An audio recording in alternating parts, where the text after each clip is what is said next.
What is up, everybody? Welcome back to Web3 DJs, home of the fastest 30 minutes of NFTs and crypto on the entire blockchain. Today, we've got an outstanding guest for you guys lined up. This gentleman is a Web3 hobbit, NFT numismatist, metaverse metacognitive, contrarian barbarian, post-apocalyptic yield farmer, and currently the managing director at Quotidian Marketing. Ladies and gentlemen, all the way from Arizona, please welcome CryptoPunk number 4762, Mr. Brian Colwell. Well, hello. That was a good intro. Thank you.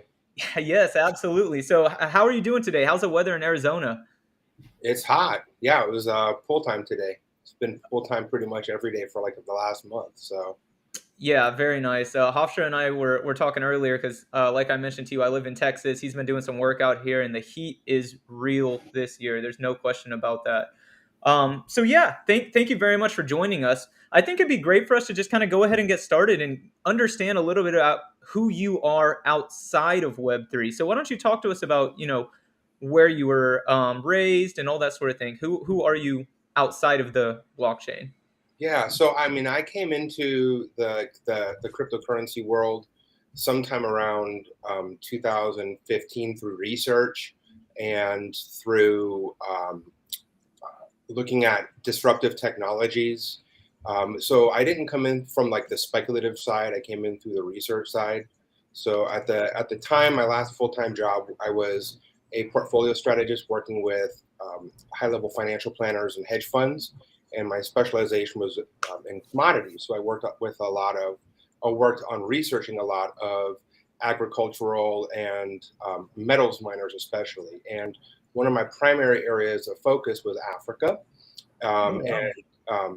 In Africa, there's a lot of platinum and cobalt, which is essential for lithium. And then there's diamonds, platinum, gold, all kinds of amazing minerals in Africa. So as I was researching African gold miners, I came across this concept of a digital gold, and I didn't know what that was, but we all know now that that's Bitcoin. And so I kind of went down this rabbit hole of trying to figure out what Bitcoin was, and it seemed really scammy to me. I didn't understand that at all, but I understood the importance of blockchain. And so at that time, I started looking at what is a fourth industrial revolution and looking at cycles of industrial revolution, trying to figure out where we're at in the industrial revolution. So I can understand how to allocate capital to take advantage of where we're at in cycles. So I was looking at cycles like tech innovation yielding some sort of an industrial disruption that then leads to an economic unrest and then ultimately warfare. And so this was, I don't know, probably 10 years ago, I was starting to write and research about this stuff. And now we know that we've gone through or in this cycle of economic unrest now, Right. and now we are in warfare now. And so on the other side of this, what we're hoping what comes out of this is some sort of adoption of the primary technologies that are disrupting and that yield an opportunity for right now for a middle class to be reinvented. Since in the last phase of the Industrial Revolution, the middle class was totally ruined. That was during globalization. This is blockchain now kind of gives us, or not just blockchain, but cryptocurrencies give us this opportunity now to reinvent a middle class. But that said, I wasn't investing in cryptocurrencies back when I was first starting to research. I was looking at those publicly traded companies that I thought would be able to take advantage of blockchain. So like NVIDIA and IBM was doing stuff with blockchain, and Amazon already had some sort of digital currency. So I was investing in Amazon and companies like that. And on LinkedIn, I came across one of my friends. He was talking about Bitcoin, and I said, hey, what do you know about this Bitcoin stuff? Like, tell me about that. I don't understand it. And he says, yeah, it's a digital currency, blah, blah, blah, but I don't really like Bitcoin. I like Ethereum. And then this was like, and this would have been like in 2015ish or something like that. Wow. I don't remember exactly when that was. It was somewhere around 2015 or 16 or something. And he said, I don't really like Bitcoin. I like Ethereum because you can do more with it. And I said, well, what do you mean? And he goes, well, you can build these decentralized apps. And I'm like, why would you even want to do that? he goes, well, it's the future of this. And I'm like, I don't get it at all. I don't understand what you're talking about. So at that point is when I started actually investing in Bitcoin. Okay. And Ethereum came later. I was writing and researching about Ethereum-based projects, and all these ICOs were coming out. And so then I started to get asked to interview project founders, and then started managing social media and writing white papers, and then writing technical papers for projects. Like I helped introduce a series of stablecoin blog posts on for MakerDAO, and I helped write some integration announcements for Chainlink. And so some of those earlier, like kind of tech focused projects, like I was looking at privacy tech and researching and writing about those kinds of interesting altcoins. Why is there an altcoin, and what's the purpose, and where is this going in the future? And then what actually started to happen as I was writing and managing social media channels is a bunch of my friends that I was just kind of like growing up in crypto with. This must have been like in 2017, 2016, 2017. These influencer guys, or these key opinion leaders, they were just starting to get all kinds of money thrown at them, or what was happening is they were doing work and not getting paid for it. And then on the other side, projects were paying for people to do work and not actually getting the product. So this was primarily on like YouTubers doing work and not getting paid for it because they had a lot of time putting into the content output. And then on the project side, not getting paid, it was primarily like on Twitter influencers, right? The project paying but not getting an output from the influencers.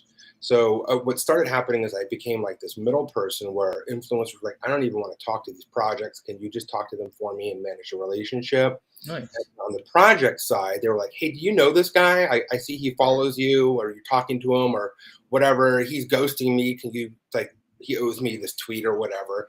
And so I just started becoming like this trusted third party in this trustless blockchain environment. And then eventually it led to a business where the writing started to become less scalable. And I started working a lot of influencer management, high level marketing, Google ads, all kinds of those types of marketing strategies for projects. So like that's what Quotidian Marketing is now. It's a full service a boutique marketing firm that specializes in blockchain projects with a focus on cryptocurrencies. Wow, that's great. Yeah, that was a fantastic introduction. And I'm notorious on the show for taking notes, and I can tell I'm going to learn a lot here. So I've definitely got my pen ready. I do want to hit on a phrase that you brought up, something that I think is definitely interesting. And can you help our audience understand a little bit more about what you mean by the fourth industrial revolution, and perhaps how that differs from industrial revolutions of the past? Sure. Yeah. And so it kind of depends on who you're talking to also. So like the World Economic Forum calls this the fourth industrial revolution, but some post-industrialists refer to one single industrial revolution, but then that has multiple phases. So you can kind of get stuck in the weeds with definitions. So I generally just stick to like what the World Economic Forum refers to as a fourth industrial revolution. Okay. So like in the first industrial revolution, that's when we started having machines replace man labor. So that was primarily in agriculture. So like the cotton gin is a really famous one people understand. Right. Steamboats, things like that started to come out in the first industrial revolution. So what was worked on a lot is the agricultural production and the transportation infrastructure. And then what started happening in the next industrial revolution, where we get like World War I and World War II. So usually people separate those or talk about those as different phases of the same revolution. So World War I and II was a lot of military innovation that led to consumer product adoption and innovation. And we ended up with a lot of like the American Golden Age, where we ended up having before that, light bulbs and telegraph and things like that, then leading into automobiles and battleships and submarines. So all kinds of really interesting military technology. And then in the third industrial revolution, we end up having globalization totally ruining the middle class and the internet and all that that, I mean, you were, I don't know how old you are, but you were raised during that probably. Sure. Yes, sir. And then now in this fourth industrial revolution, what we have is 5G and telecom technologies, metaverse and Web3 and blockchain and cryptocurrencies. So I think it was Ellen Jones. I have a quote from her. She goes, "The way is paved for artists, musicians, and other such types as industries of production decrease in precedence." So we've gone from a production-based economy to a creativity-based economy, and so we have so like already important for communication and coordination or NFTs. That's where I'm really focusing right now on like the cryptocurrency side, because I see NFTs as not just being important for parties and for swag, but actually being important for keys to cars and keys to homes and all other kinds of interesting applications. There are some projects that have tried to use NFTs for really interesting utility in like smart grids and public utilities, energy companies, things like that, but it hasn't really caught on.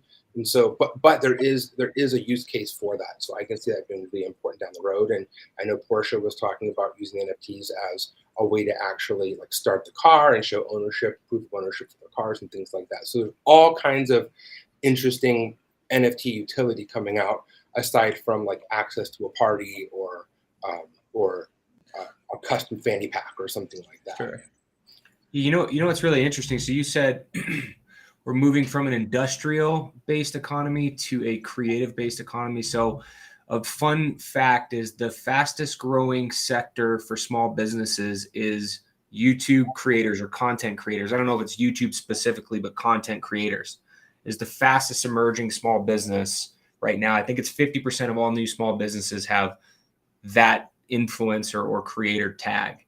And so thinking about, like, I was just going, okay, we're moving away from making stuff to creating content and that being an asset essentially.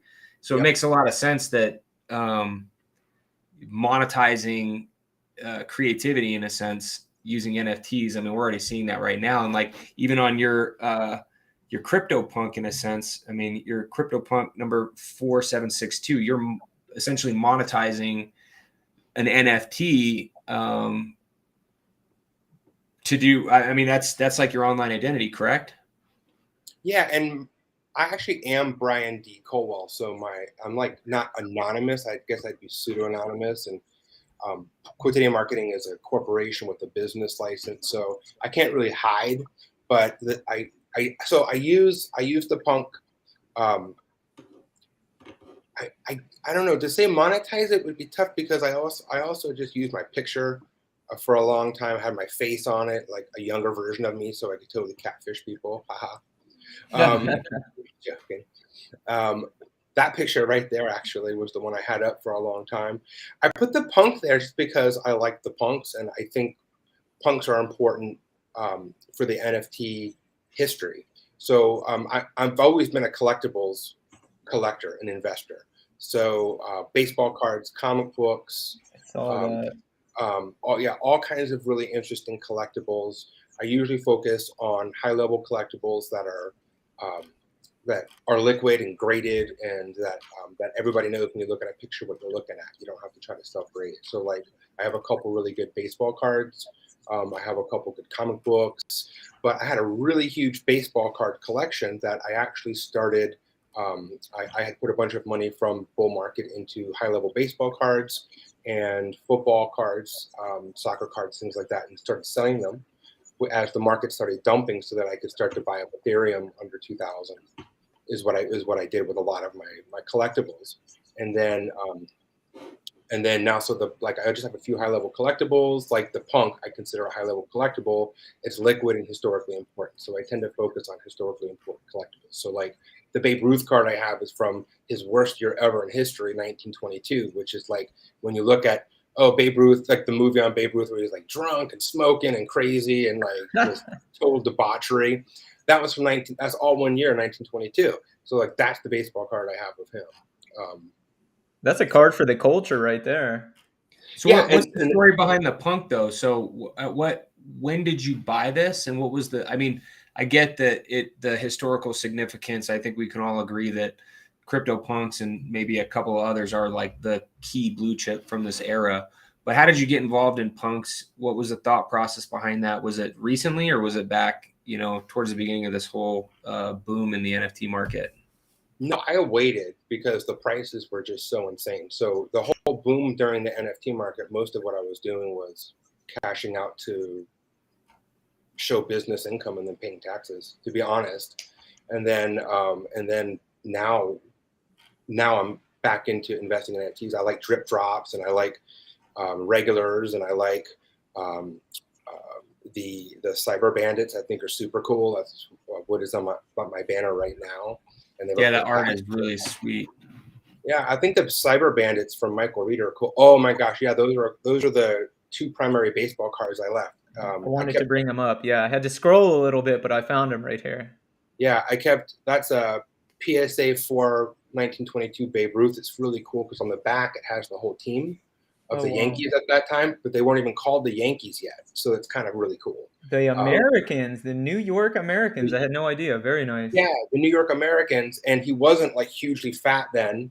And yeah, and then also it's on the back. It's one of like the earliest team cards I could find. And then I also think that's a cool card because most of what people collect is like the 1930s Goody Babe Ruth card, but he was already pretty much like out the door in the 30s. So the 20s is when he was actually a big player. So that's important. And then the Ty Cobb card is amazing. That's a mint condition PSA 9 Ty Cobb from 1910. Beautiful. Yeah, absolutely. Yeah, it's so dope. You can actually like see the fabric of the jacket here. Yeah, you're right. Absolutely. It's really neat.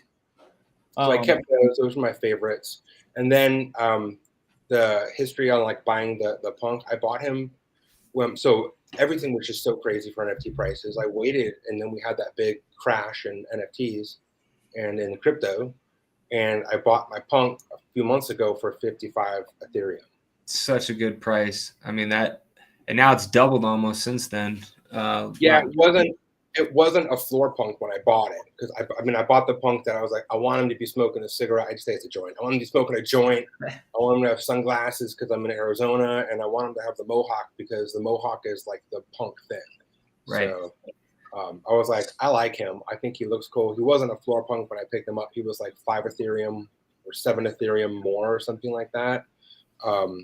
Maybe even more. I think that the punks got down to like 48 Ethereum, maybe 50 Ethereum, something like that. So I got mine for 55. Very nice. It's a great price. Actually, we were talking before this about just the value of most of these projects. Since you're someone that seems like studies markets and has some investing background, we've got a lot of projects out right now. The market, for the most part, is down. There's probably 20% of the overall projects that make up 80% of the secondary sales currently. Sure. You mentioned a couple of projects that you like, but how do you see the value of the majority of these projects going over the next year or so? And how do you think, or do you think that they'll be around 2, 3, 4, 5? And if so, what do they have to do to continue to increase value so that a collector or someone that's wanting to put their money in them feels comfortable about that asset?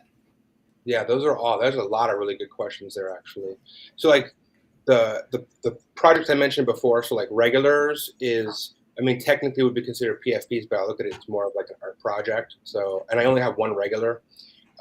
The drip drops I look at as more of a like photography project, and it's for me historically important because it is like the first photographer.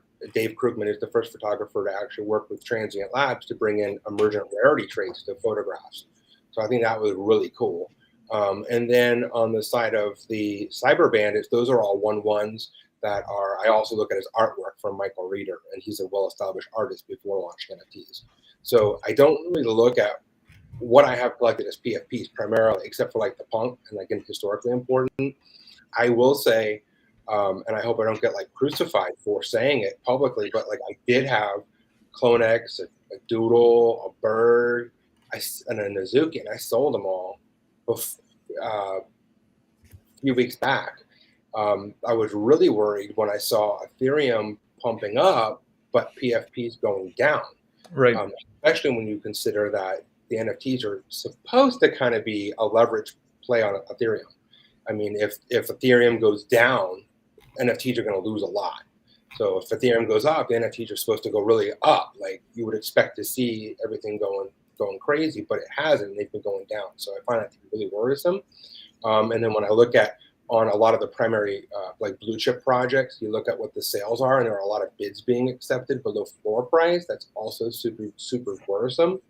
And so I got out. I was like, I don't know what's happening, because I don't know. There's probably only 3 or 4 people that actually know what's going on, that actually control the market. I don't know what's going on. But what I do see is trends, and what I saw is a trend of prices coming down as Ethereum goes up, and I don't know where that stops. I know a lot of people are really unhappy with the blue chips launches of all, like the game, like Azuki had some sort of hoodie thing that they did. I wasn't able to participate in it for some reason. I don't know why I had an Azuki. And then Clonex had their hoodie thing, and it was a nightmare. And I had a Clonex, and I wasn't able to get my hoodie. Whatever. I'm not super butthurt about it, but like my point with that is that you, as a young software project, you can't really be allowed that many failures. And I think too many of these projects are valued too highly for the failures that they've had. So like the Clonex failures were multiple, and it seemed to me like 12-year-olds, and not insulting to 12-year-olds, I mean, but like it seemed like a bunch of little kids just going fly by night launching stuff that wasn't ready. So I mean, almost unforgivable. The Doodles, those guys at Doodles are raising a lot of money. I mean, a lot. So they're probably going to be around for a while, and they're going to be fine. But what I don't like is that the duplicator and all the other stuff that they launched as like secondaries and all these other like, hey, here's a whole bunch of money. Nobody knows what any of that stuff is actually going to do. Yeah. The problem when you talk to them, they don't know what it's going to do either. That's a problem to me. And then on the Moonbird side, I think Moonbirds is really community focused, communicates well. I like that they do their Friday Twitter spaces. I like when you nest your Moonbird, they have all kinds of community engagement tools for you to help follow other Moonbirds on Twitter, and all kinds of cool engagement things on your nesting site. I think that's super cool. I also know from listening to them that they have a 3-year ramp, funding ramp, or not funding, but a 3-year burn for to get through the bear market. So they're fine. I don't expect the bear market lasting. I don't much longer, and I think the bear market probably is done anyway. So they're fine, and they're going to be around. But when you really listen to them, I don't think they really know what they want their stuff to look like either. And they certainly didn't listen to their community when it comes to their little Grumpling guys, because way back on the day when they first launched the little Moonbird oddities, people were like, oh, I need to get the right oddity because it's going to be attached to my bird traits, and there might be some special stuff attached to that, blah, blah, blah.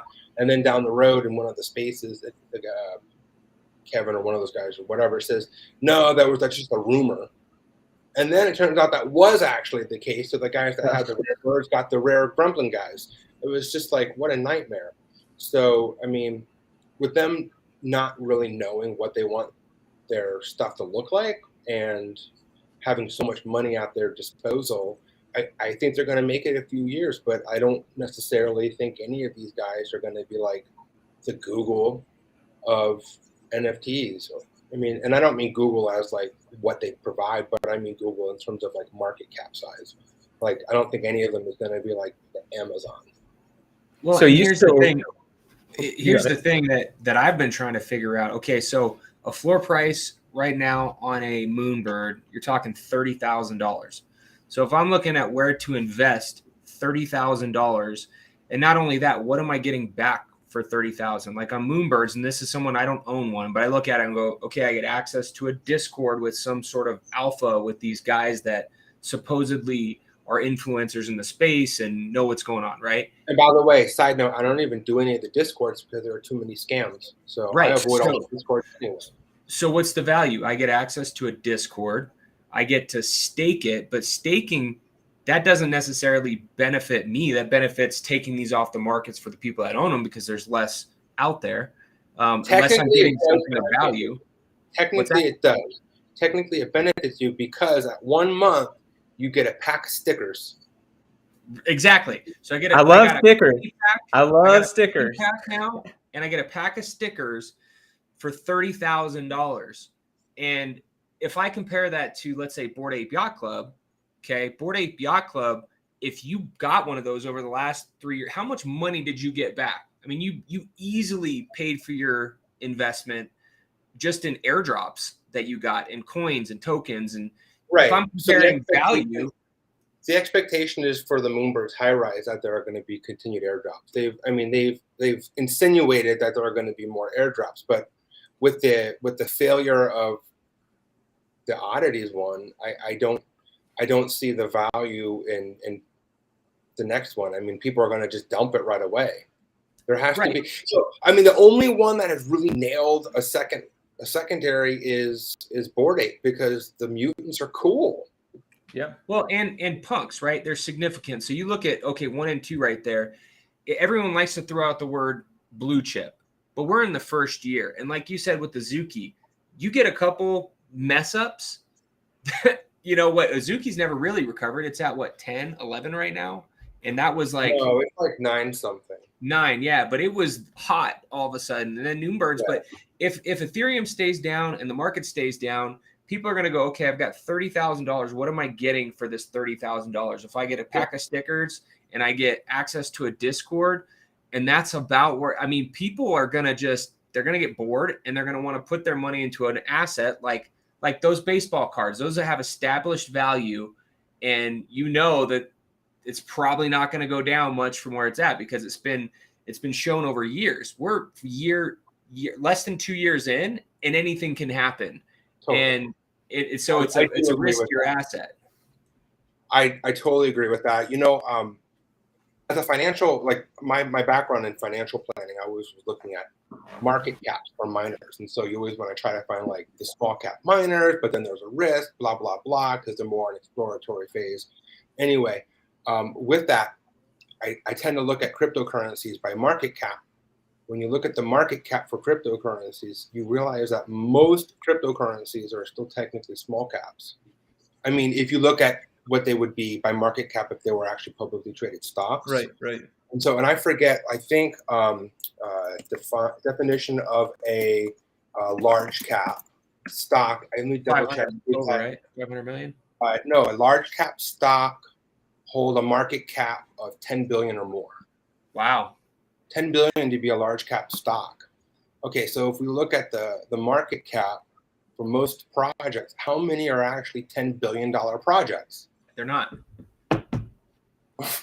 I don't. Well, think and that's something that I had brought up the other day. And correct me if I'm wrong, but let's say Moonbirds, for example, there's 10,000.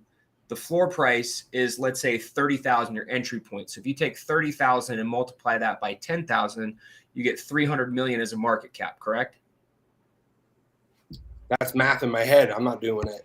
But I'm just saying, do we think that if I take $300 million publicly traded companies with history and I compare that to something that's a year and a half in because Kevin Rose did this and it's all speculation hype, do I really feel like there's enough cash flow and enough secondary sales and revenue, legitimate revenue, that I could say, okay, I'm going to invest. I'm going to put a $300 million market cap on this. Yeah, if I'm an investor and I'm looking at where to put my money, and I want to buy a 10% stake, am I really going to look at that and go, that's worth 300 million and I'm going to give you 30 million for?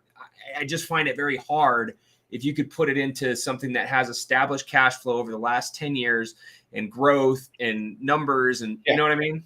Well, also, I mean, when you're talking about publicly traded companies, you're actually buying equity in a company. So you have a share of the profit, and that share in the profit either goes to growth or dividend. And so in this case, what are you buying? Right. You don't get any of that. I mean, you don't get any of that. You don't get any of that at all, actually. So every time you buy one of those things, you're giving the creator money. So, you know, they get royalty. So I don't really know like what you're buying. I thought I understood what you were buying. I thought I understood what you were buying with Doodles Azuki, and Clonex. Also, I thought I understood, but the more I've dug into the success or lack of success in the launches that they've had, and then also in the question marks about what they're actually building, I have to say, I don't know if any of them are going to be successful long term. I wouldn't put a huge amount of money into it. You have to look at liquidity. And so liquidity reduces risk. And so people want to put their money into more liquid assets. And the most liquid asset is going to be Ethereum, not the Moonbird or not the Clonex or the whatever that you end up having to sell below floor price because somebody gave you an offer on it. You just take what you can get. You know, Oh, sorry, go ahead. I was just going to ask you, this brings up really great points. And in lieu of all the opportunities that you addressed at the beginning of the show, you did say that like you believe in the blockchain. You think that it's important for, longevity and that sort of thing. What do you do when somebody comes to you, again, in lieu of all the opportunities that we just addressed, and is convinced like crypto and NFTs is a scam, or, doesn't hold this long-term opportunity for sustainability? Like, what are your thoughts there? Yeah, I just like to talk to people about this stuff. I mean, I would say I got my pool guy into Ethereum back when it was like really low, and I told him don't buy NFTs. I tell people not to buy NFTs at all. That's, to be honest, that's what I tell people, because they don't know how to hold them. They don't know how to leverage them. They don't know how to even display them or buy them or any of that. I mean, most people that I talk to outside of crypto don't know what a Bored Ape is. And if Bored Ape is the biggest NFT, then you definitely don't want them trying to get some sort of like degen play. Right. They're going to get totally hosed. That'll be the fastest way for somebody to lose money and to get out. So what I just tell people to do is to just buy Ethereum. Nice. Yeah. And they've been happy with that. And then, so for like the naysayers, so like back in 2017, I was talking to a bunch of my family about Bitcoin, and they were like, Bitcoin is a scam and blah, blah, blah, and digital money is a scam. And I'm like, all your money is like basically digital anyway. You understand how this works, right? And they're Fair like, enough. blah, blah, blah, I'm buying gold. And I'm like, that's great. You should have gold too. I mean, if you want to have a permanent portfolio, you need an equal allocation of cash, bonds, stocks, real assets, cryptocurrencies, commodities. You need a balance. So what I ended up doing is I gave everybody in my family $100 worth of Bitcoin. And they were like, and then last year they were like, oh my God, I've got Bitcoin. They're showing all their family and friends, like at work and stuff, that they have Bitcoin from 2017 that's worth a bunch more money. Right. Yeah, that's great. That is great. So okay. I think people could watch us and say, oh, this is FUD, right? You guys are fudding. I think at least the people here are probably bullish on NFTs long term, but maybe have a more realistic outlook of maybe what you're getting for your money now, and have enough knowledge in the space to know how to, protect your assets and, mitigate risk to some extent. But what is your outlook over the next, 5 years with NFTs? Do you feel that this period is just a trend that has, just like music, things come in style and things go out of style? You have one-hit wonders. Or do you think that this is going to be how it is for long term? Or what do you think is going to happen in the NFT space? Not necessarily just in collectibles, but just how the technology is going to emerge.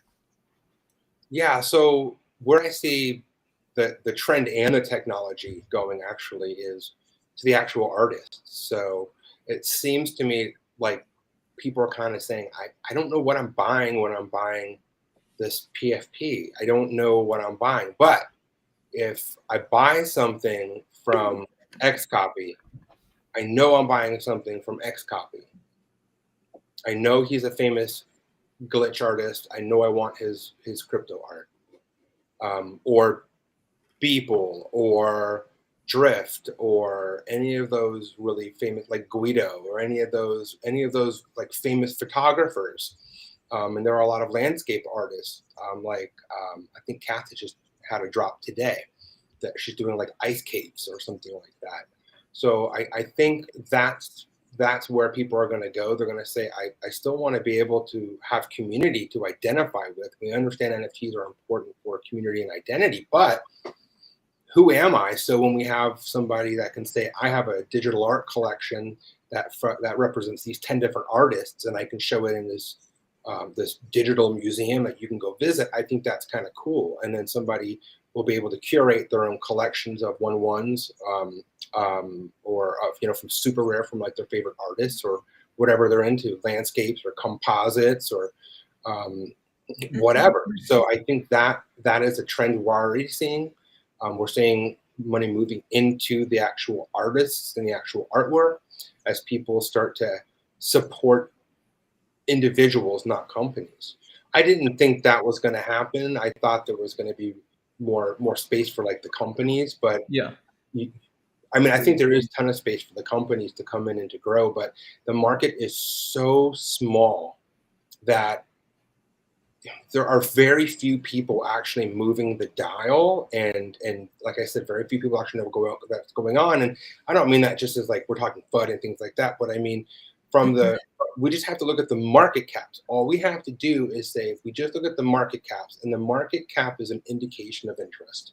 That's it. There's a reason why Amazon has the market cap it does. It's because people bought a whole bunch of it. right. That's why. And it makes a whole lot of money. That's the reason they bought it. And so there's also a reason why people don't buy. I don't know you know what I wanted to say is I wanted to say crypto dick butts, because I'm like, oh my God, dick butts. Like, but the thing is, like, that would be like the biggest degen like cypherpunk thing ever if dick butts actually became a thing and were actually talked about on like CNBC. They're like, Oh my goodness. They'd be like, are you kidding me? But like that would be so crypto. For like, sure. I don't give two F's. Dick butts are pumping, and I'm buying them. Bullish on dick butts. But you know what I mean? But like the market for crypto is small still. It's still early. Yep. And the market for NFTs is even smaller. So for most people, if you actually wanted to get into NFTs, I would say look at the artist you want to support, and then don't plan on selling it for profit. I think is the best way for most people to invest in NFTs. I'm contrarian in that way, though. I always invest in collectibles with the intent of reselling at some point. So, I mean, even the punk, I'm like, I'm not going to sell my punk, but somebody messaged me the other day, like, how much do you want for your punk? And I was like, 100 Ethereum. And they're like, I was like, I don't want to sell it, but like, but at the right price. I'm not going to make 60, 75 grand in a couple months. Come on now. Like, yeah, absolutely. I'll take it. I'll just go buy a floor punk, and I'll just be really happy with my new floor punk, and I'll take that 100 Ethereum, or buy like put an offer on 2 punks or something. I don't know. Speaking of, that's probably a really good segue into punks in general. I don't follow. I'm not in the Discord. I don't have a punk. But what do you think the future for punks is? Because they just came out with the Tiffany's. They're doing some partnerships. Some pretty notable people own them. I think we would all agree that that's the OG project. Now that they got acquired by Yuga, how do you think that they're going to emerge as a brand and as a company long term? Yeah, and they just hired somebody to help manage their partnerships too. Oh, nice. Very. I forgot who that was. I think he had actually come from Christie's or something like that on the digital I think asset. you're right. Yeah. So they're definitely, so Yuga Labs is definitely looking to grow that brand. I think they also mentioned something about the IP rights. They're going to be working on that, or making some sort of announcement about that in the next 6 months or so. But I don't follow the Discord or the chat on it at all. That's the great thing about owning a punk, is if you get a good price on it, you don't really care because it's an important piece of history. Yep. So my view on punks is, if you are bullish on NFTs, then punks are a safe play. Fair enough. That's the easiest way for me to put it, because punks are always going to be punks, just like Babe Ruth is always going to be Babe Ruth. Yeah, I think that's a great way to put it. Punks are like the Bitcoin of NFTs. Right. Agreed. We definitely look at them as kind of like the OG in the space. And I know it's kind of weird to say, but if you see somebody with a CryptoPunks profile picture and you don't do a lot of research, you kind of take them as an expert in the space automatically, right? There's like some I think rapport that comes with that PFP. I think that is true. That's unfortunate that somebody can just basically put $100,000 down to buy influence. Well, Yeah, you said the but same for it is- Bored Apes too, though. I mean, Yeah. it's, Yeah, for sure. There's definitely a social flex associated with the PFP market. I think that's gonna come down for sure. Like on like the ape side too. I think there's gonna be more market decline. I think Franklin, one of the big ape holders, was putting bids in at 70 or something like that. I have to check on that, but if you have some of the whales looking at 70 or putting bids on a 70, they're hoping to get that. So I wouldn't be surprised if we have a little bit more decline in the PFP side, while we continue to blow out mints on the actual artists producing work and using the technology. So getting back to your technology side, where I see the technology going for NFTs, Transient Labs is doing some really cool stuff with artists producing rarity traits and other kinds of like gamification of the NFTs. So I saw they did one with a photographer. I forget what his name is, but he does drone photography, where like somebody bought the NFT, and if you decided to basically burn the NFT, like break it and shatter it, it's like a TV screen, then it breaks apart into 4 other NFTs that are that you don't know what they are. They're like random NFTs from the same artist. So I thought that was cool. Paul Bergman did the drip drops, and Transient Labs did emergent rarity traits on that, like actually looking at, in this photograph, how many drops are there versus the other collection.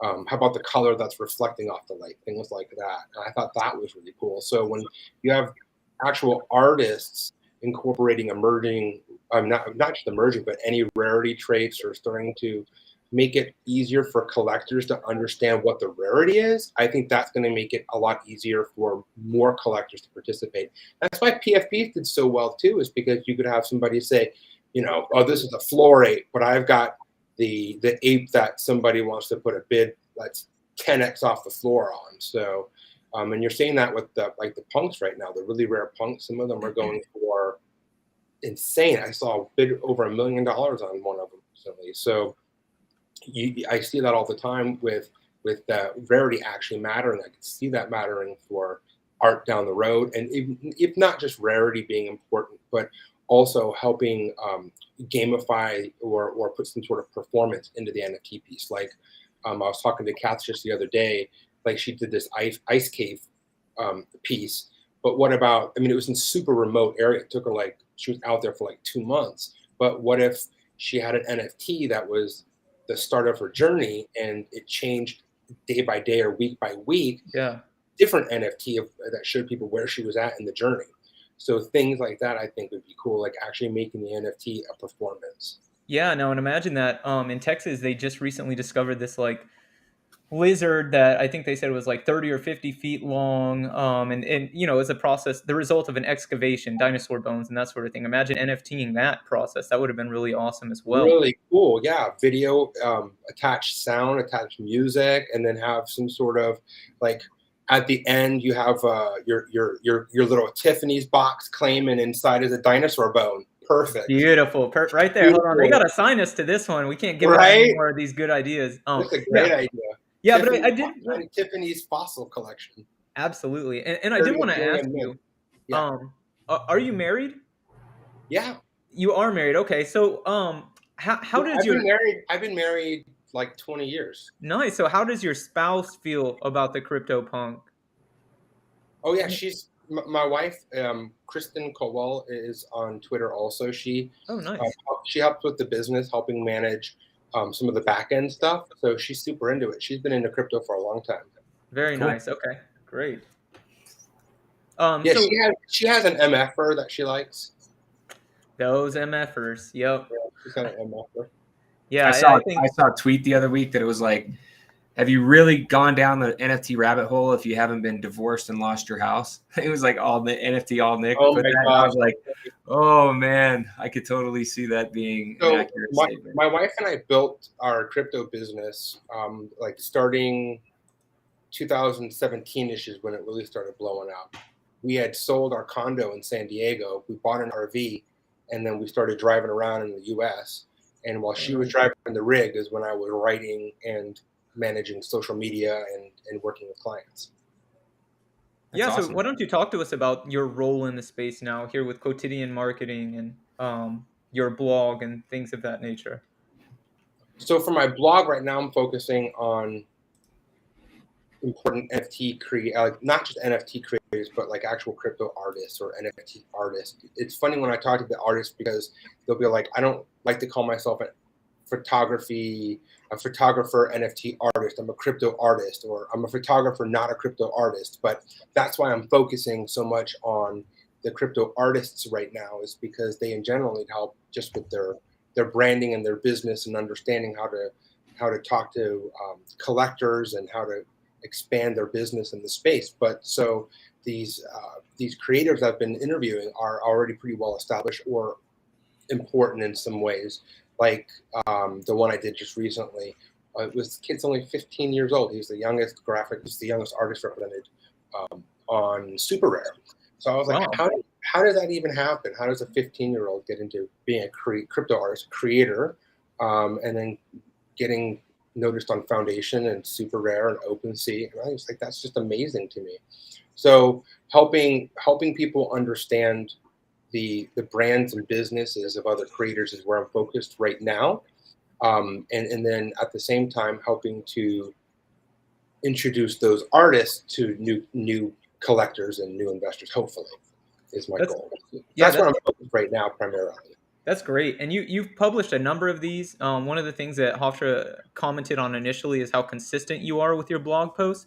Are there any of these that are like a must read? For obviously they're all must reads, but anything that you would recommend our audience goes and checks out? Yeah, I think it would also kind of depend on the kind of art you're into. Like, Okay. I really like Patrick Amadon's glitch art. I like his glitch art a lot more than most glitch artists because his art has evolved over time. Is that the guy that did Wreck Guy? I'm sorry, what was that? Is that who did Wrecked Guy? No, that's OSF. Wreck Guy is amazing. I mean, that's an amazing one. I like Guido, and Dave Krugman, I think, is worth reading because he gave me a lot of really good information to work with, and he's also the photographer that did the partnership with Transient Labs to work on the emerging rarity traits on the drip drop. So I think that would be a cool one to look into for anybody that's looking at artists that are interesting or doing something new with the technology. But then if you're just looking at like a good intro to like the Industrial Revolution, I did a short intro on the NFT role in the Industrial Revolution on May 22nd, just as like a few words to help people understand my thought process, then leading into focusing on NFT creators. Very nice. Yeah, I'll definitely give. I'll make sure I give some of them a check out. But I'll start with the NFT role in Industrial Revolution because, like I mentioned earlier, I think that was something that was particularly enticing for me. And so my last blog question is, if you could interview any contributor to the fourth Industrial Revolution or crypto artist that you haven't yet, who's on your target list there? Who would you like to sit down with? Dang, that's really hard. Yeah, I know you had mentioned a few earlier, and I wrote them down. Xcopy, Beeple, Drifter, Shoots. Didn't know if you had just like somebody that's like right up there for you. I talked to Drift. He's actually he's shooting right now. I mean, he's just too busy. He's like at the top of a building like yesterday, so he just doesn't have time to do interview stuff. But like when he basically climbs down to a building and heads to Arizona, I'm gonna tag him. So he's on my list for sure. Very nice. I would drop Drift I met him at VCon. He was super cool. He was just like a totally approachable guy. I was just gonna say super approachable dude. I like him quite a bit. Other artists I think would be cool to interview would be like Snowfro from Art Blocks because he created Chromie Squiggles. Again, historically important. Yes. As the first to launch on Art Blocks. So like I think he'd be cool to interview. I forgot his name, the guy who did Archetype and then also Fidenza, I think, like talking about some of the first generative artists, I think would be interesting, since we know that there are a lot of artists working on generative art right now. Yeah, I think that would be great as well. And so, this has been a great guest. I really love your opinions on different things in the Web3 space. We do a segment here on the show. It's a little bit newer, but we're going to try and continue it here. It's called Beefing on the Blockchain, and we know it's all love and that sort of thing. But is there like a person, a project, or a pet peeve that you have on the blockchain that you'd like to address here? Oh my gosh. Had to put you on the spot there. Oh my gosh, there are so many over the years. It's actually ridiculous. Oh my gosh. Wow. I think we might need to start giving people a heads up about this. Yeah, you have to give me a heads up because it's like by year or by month. Like, what is the drama by month? I'm glad you asked. I would say this year, most recent, what pisses you off that you just want to say something about? Oh my God. I mean, I'm most pissed off about the failure of the blue chip NFT projects on their swag and secondaries and output. Perfect. I would agree. I was like, I'm gonna take the offer I have. I'm not gonna list because I know the moment I list at the floor, somebody's gonna drop below that floor, and then the floor is gonna go down, and the floor is gonna go down. And I'm just gonna take the offer I can get because the offer I can get is probably where the price is gonna go anyway. But doesn't it seem like the people that are invested in these projects, I mean, they're most of them are pretty smart people. I mean, they're not dumb. They seem pretty educated, and they're hanging on to the value of these things, trying to convince themselves that they're worth what they're worth. And they know they're not getting anything, but they can't say that, they've invested so much in the project and they can't say anything negative because they don't want to flood their bags, Those are bag holders. Yeah, I've heard it. I've heard the Twitter spaces where they're like, I'll never sell. And I'm like, I mean, if something is dead, it's dead. And I'm not saying any of these projects are dead. I mean, they have so much money and there's so much money on the VC side that's coming in. Not that helps you, the collector, to be honest, but there is a lot of money coming into these projects. So I would say, I forgot where I was going with that. I'm going to be totally honest with you. I got distracted thinking about how upset I am by all these, like, the failures from all these projects. You had said something I was going to respond to. I forgot what it was, though. He just said, "Don't you think there's like smart people investing in these projects?" Oh, and they don't want to sell. No. They're convincing themselves that what they're getting is a value. Like, I got a freaking fanny pack. Like, come on, really? I was gonna say, I think a lot of times those are people that have regular full-time jobs. That's what I was thinking about. Because it's easy for somebody to have a regular full-time job where they make 6 figures and they say, well, I invested 40 grand, or whatever in this NFT, and it's my moon bag. Like, I get to say I have it. I go to work and I talk about it, and I get to participate in this community, and I get to tweet about it, and I feel cool about myself because that's what it's like I'm going to be a rock climber, and I'm going to also have this NFT, and those are the communities I'm involved in. And on Saturdays I go play golf with my group of friends or something. I don't know. But like, I think that's what it is for a lot of people is easy. I mean, for like on the tech side, I know I was listening to some of the calls for some of these like tech, very, very tech focused VC. They're collecting a lot of VC money, these kinds of projects. These are people that are invested that have regular jobs, like in tech or in Silicon Valley or wherever they're at. I know a lot of them are in LA or in New York, and it's a lot of money, but it's not to them, I think, the end of the world if it loses half of its money because they already have retirement or regular income. Like in my case, 100% of my income is crypto and has been for years and years. So, wow. I mean, there's at some point you have to pull the trigger on your loss. You have to stop. You have to stop the loss. There's a reason it's called a stop loss. You have to stop the loss because this is the other thing in crypto, if something is dead, something else is pumping. Somebody is moving that money somewhere else to make it make more money because it's a small market. So don't get stuck holding a bag that's dead. Move that money to make your money, make more money, or take a bet somewhere else. Ideally, you want to make small losses and make a lot of losses, but make them small when you make them. But then make just a few wins. But when you make a few wins, make them big. Right. I won big on goblins. I won big on that one, and I won big on my punk. But I lost on like a bunch of other stuff. For sure. At least broke even. I broke even on my bird, but like I lost on Clonex and Azuki a little bit. I was like, I don't care. Honestly, I just want to be out.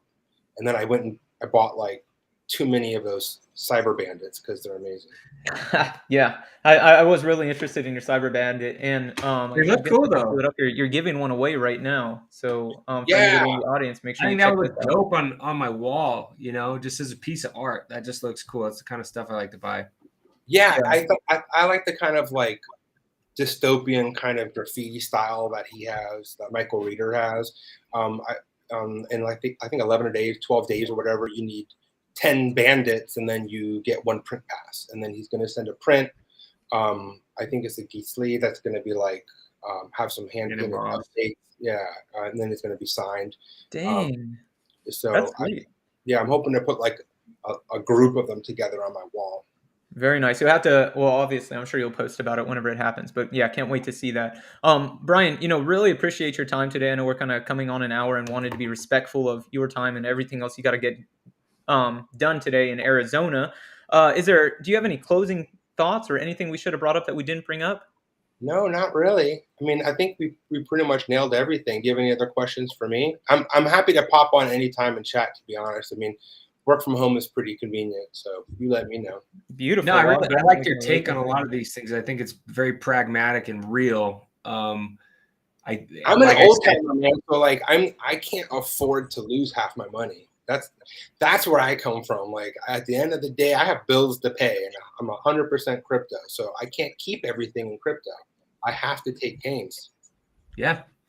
Well, I like the perspective. I think we need more of that, and I feel like it's going in that direction. I mean, because that whole WAGMI thing of last year was just when everything was going up, like everybody's a genius. Now, when your bags are 75% down and you're sitting there figuring out like, oh, how am I gonna get this back? I think you got to think a little bit different about where we're at and reevaluate your strategy. And so I really like your take on it, and I appreciate you coming on and sharing your knowledge with us.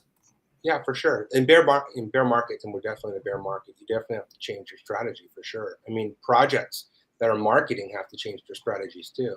When you're in a bull market like we were, you can use botted accounts to pump bags easy. I mean, everybody's just buying whatever they see on Twitter, to be honest. That's how it works. Everybody's just making money on everything. Right. But when you're in a bear market, people are looking for value, and they're looking for real people to talk about real projects. And in this case, I think most of the real projects are the artists that are actually producing. Absolutely. So you hear that, you so-called blue chips out there? We want real value. Come on. Like enough of the But how do they determine value? I do think there's going to be a blue chip that comes out of all of this failure, maybe in the next year or so, that has a different approach to how to add value and how to bring value to the investor from the equity side. Yeah, I think it's an investment. I don't know how you get around that from the legal side, but I know it's an SEC issue is why they don't do that. But it'll change. That's my take. It will have to change, or it will get changed for them. Then you can look at it a little bit different. Right now, it's a gray area. And to your point before, all you're doing is helping a project. If the value is people don't think this thing is worth 20 ETH anymore, it's not worth 20 ETH. That's it. And so the way that they determine, utility or value now is the price goes up. If the price doesn't go up at a certain point, you can't get hoodies that are, going to keep you in a project, or fanny packs. Yeah, or whatever. I can go buy a hoodie at Kohl's, Right. I mean, I'm not worried about it. I can buy a fanny pack on eBay, like an OG one from like the 80s, right. I'm okay. I don't need a custom one for 40 grand. Beautifully said. Yeah. And rumor has it, I know we talked about it having to change. There's this guy I've been following on Twitter for some time. I think he might be the one to initiate that change. His name is Sticky Finger Jones. So just right, yeah. What? So watch out for that. Yeah. You have something coming up? Yeah, I'd be interested. I was actually thinking maybe at some point what happens is, an NFT project, not an NFT project, but like a company it's a publicly traded company that then backs into the NFT community, but with the plan of being an NFT community from the beginning, not like, hey, I am IHOP and I have a pancake token or a pancake metaverse or whatever. I mean, like a publicly traded company that is all regulated and everybody understands what they're buying and it has actual analysts, and then they back into the NFT side with the plan of having a metaverse and a community from the beginning.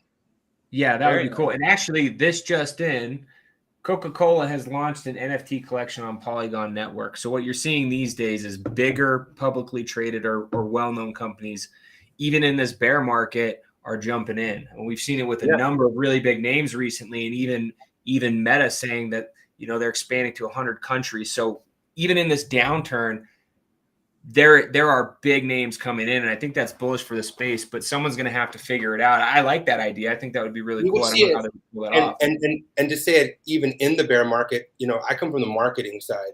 Anybody that understands how marketing works knows that the best time to put marketing money into marketing is when you're in a bear market, because that's when you establish your foothold. That's when you establish the brand, and you establish, like on Twitter, for example, that's when you establish your hashtag real estate and your community and all that, so that when you do have a bear market, things blow up. So like when you see Coca-Cola and Audi and Tiffany's, Tiffany's was like, what?